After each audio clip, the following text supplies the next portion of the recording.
everyone, you know, ever since we designed our pole systems, we've been using our GardensUP Harvester pole system to grow things vertically. Our pole system's heavy duty. Each arm can hold up to 25 pounds, so there's no problem suspending heavy pots.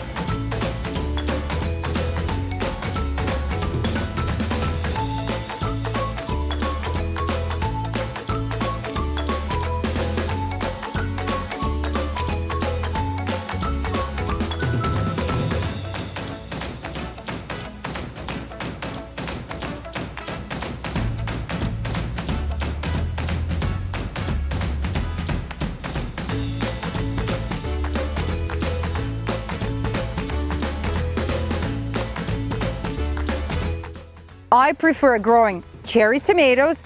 I put 2 plants per pot. I love strawberries in pots. You can probably put 3 plants maximum per pot. Lettuce, they're not very finicky, so you can put 5 of them per pot. Herbs are also not very picky, so 5 of them, no problem. You can also grow peppers. But when shopping for all these plants, make sure that you look for things that were cultivated to grow in pots, specifically not in the ground.